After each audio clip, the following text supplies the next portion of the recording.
Hello, welcome to my channel. Welcome. My name is Keisha. I am a recovering alcoholic and I am making this video. I'm dedicating this video to my 21-year-old son. I'm making a video, guys. I'm live. Please don't come back here. This is really, thank you. It's going to be really quick. Okay. So I am dedicating this video to my 21-year-old son, Neville. I had him in 1998 and he is still alive and well. But the reason why I'm making this video is because my son is an adult child of an alcoholic. And I finally had a really good talk with my son today. We did the 10th step today and 8th step. And I finally feel like in recovery, I finally allowed my son to express himself, even though it was like ripping off a Band-Aid. I had to hear how he felt about growing up in an alcoholic home. And I had to hear him and respect it. And I could not be the victim. I could not flip it on him, because when you're an addict or an alcoholic, we're really good at playing the victim. So I'm just going to read some of the common characteristics of adult children of alcoholics. And I'm also going to share with you guys what my son and I, how we resolved our conflict. And if I didn't find recovery, I don't think that I would ever be able to resolve the conflict with him as quickly as we did. So, adult children of alcoholics. Common characteristics among ACA, adult children of alcoholics. Guess what normal is?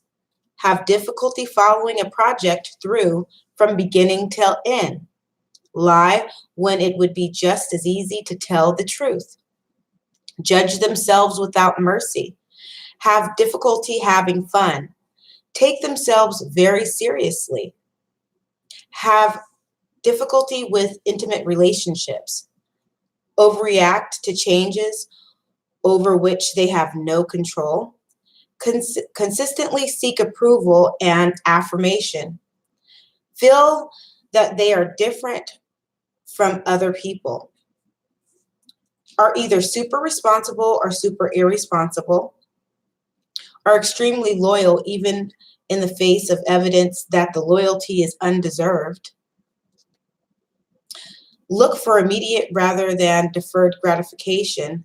Lock themselves into a course of action without giving serious consideration to alternative behaviors or possible consequences.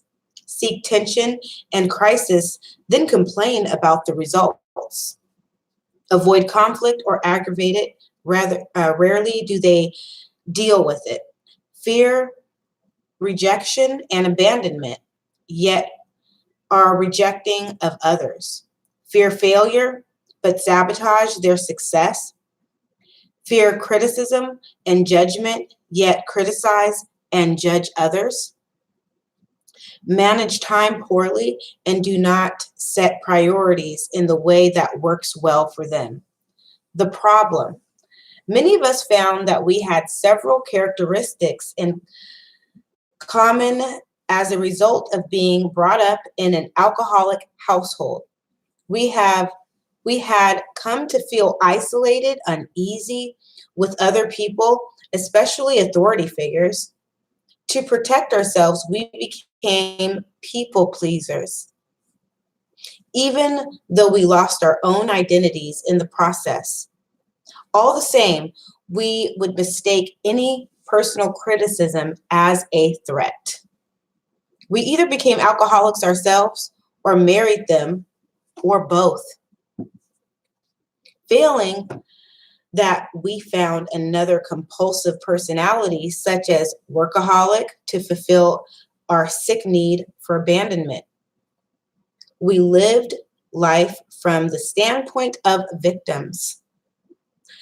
Having overlooked developed sense of responsibility, we preferred to be concerned with others rather than ourselves. We somehow got guilt feelings when we stood up for ourselves rather than giving in to others. Thus, we became reactors rather than actors, letting others take the initiative. Now, the reason why I'm making this video is because I told you guys in another video that the reason why I made this channel was to document my sobriety journey and also to help others. And I'm helping my son work through his emotions and be honest. And I have to accept that I hurt him when I was in my alcoholism. And even afterwards, not accepting that my responsibility of what I did, and I was not there for him. And I'm also doing this video because I am now I have a sponsee. We live in different towns, and my sponsee is not quite ready probably to understand that alcohol is making, I'm not going to say the gender, but their life unmanageable. And I said, guess what? Won't you just check into my channel, because I'm going to be talking about some recovery things. And I'm also going to talk about anger. And this is also going to help me. I run this meeting and I've named it All Addictions because I feel as though that there's lots of hangups in our lives, and we're always, all of us, we're not all alcoholics. Some of us have other addictions or other hangups that are bothering us. And I feel like that some of the steps that I've learned from AA and Celebrate Recovery and other recovery meetings have helped me. And so I'm going to extend this to my channel. I'm going to take this All Addictions video, and I'm going to keep doing it. This channel is going to be about my journey, but I'm also want to help others. So I'm going to let you know how I do this. So All Addictions is a safe place to share, a refuge, a place of belonging, a place to be cared for and to be a place to care for others and to be cared for, a place to grow and to become strong again, where respect is given to each member. If you want to live better, you're a member, so welcome to my channel. A place to learn, a place to demonstrate genuine love, a place to grow and to become strong again, a place for progress, where you can take off your mask and allow others to know who you are, a place for healthy change, a place for healthy challenges and healthy risks, a possible turning point in your life. All Addictions is not a quick fix, a place of judgment or perfection, a place to rescue or to be rescued by others, a place of gossip, a place for secrets, a resource for dating relationships. And I also wanted to share with you guys something from the anger therapy book that I'm reading. I'm going to use this in our All Addictions meeting. So it reads this, such as follows. Anger is a painful, powerful, and complex emotion. When it overwhelms your spirit, you may at first just want to push it away or stuff it down as you try to ignore it or forget it. So I am so grateful to have found recovery, because I don't think that I would be able to communicate well with my son, with many people in my life. And I'm grateful that I was able to hear him, hear the things that he needed to tell me, which is step 10. Actually, no, it's step 8. I'm like all over the place. So step 8 reads such as follows from the AA 12 and 12. So Alcoholics Anonymous should remain, oh no, I'm reading the traditions, fail. Okay, so it's taking a fearless inventory of yourself is step 10. And step 8 is admitting when you're wrong and making amends with that person. And I'm just grateful that I found recovery, and I heard my son. He needs me. He needs me now. And it's a good thing to know that I can communicate with him without feeling like I have to be defensive. And even if I did feel defensive, I have the tools now that I'm able to admit that. And I'm grateful that I can do that, and I'm not using, and I'm not drinking. And it's such a good feeling. And I know that fear plays a role in all of this. My grandmother, I've shared with you guys, is in the hospital, and she has been the constant person in our lives that has been the stable one.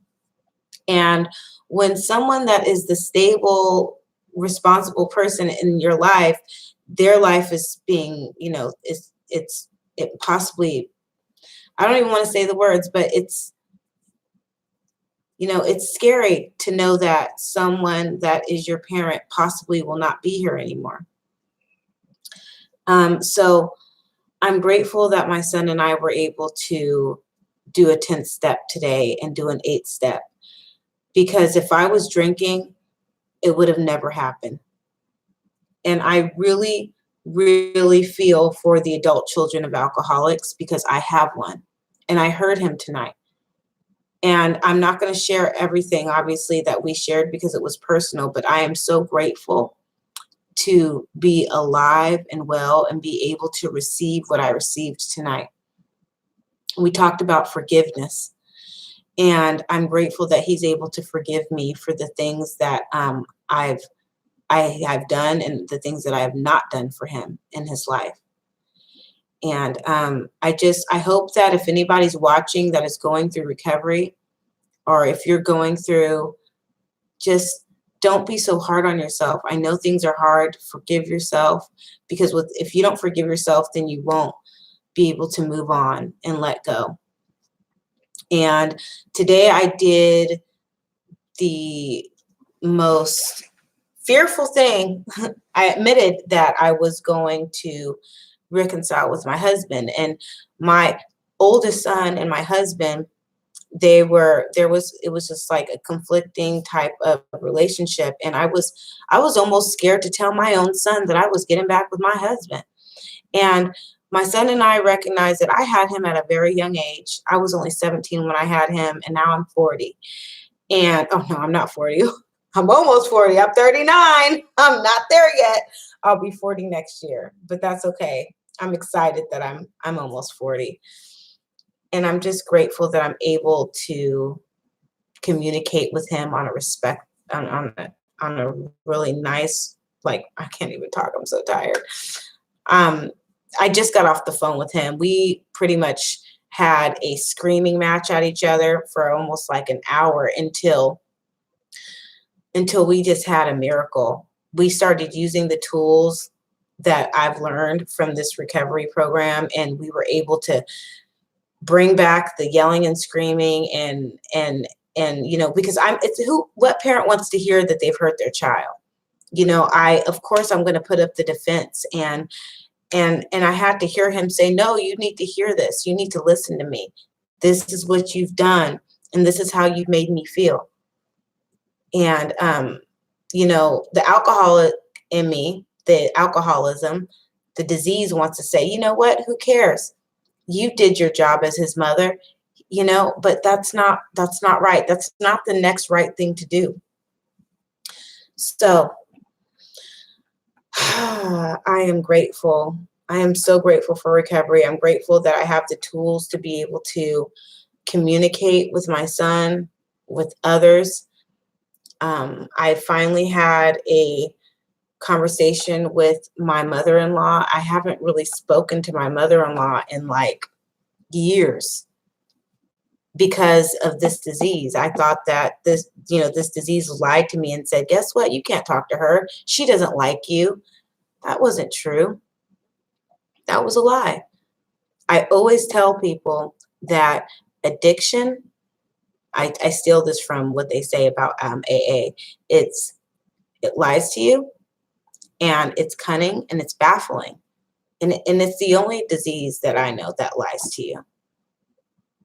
It's going to make a problem that is so small, so big, until you realize it's really not that bad, unless you just Just do the next right thing. So I don't know if this video served you well. I don't know who needs to hear this, but all I do know is that when, like I said before, when I could not go to meetings and I was searching YouTube, I would find videos that I could identify with. I am, if my subscribers who thought that I was going to talk about the millennials, the Generation X, I'm definitely doing research on that and the other things that we discussed. I'm not talking about Tila Tequila, even though I just said her name. I told you guys I'm going to be talking about her on the Tea Days, which is on a Tuesday and a Thursday.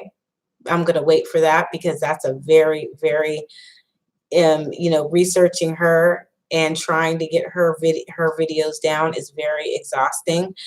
But hopefully 2020, the guidelines will be in effect. And if you have stepped outside those community guidelines, hopefully things will happen. But if not, I'm going to stay true to what I like to do on my channel, which is talk about my recovery, talk about, how I'm improving and other things as well. But I am going to make good and do those videos that I talked about in the chat last night. So I hope you guys are having happy holidays. Hope you're being nice and not naughty. And thank you for watching. Please like and subscribe. Hit the thumbs up or thumbs down if it didn't serve you well. It's all good. We're all human. Doesn't bother me. Take care.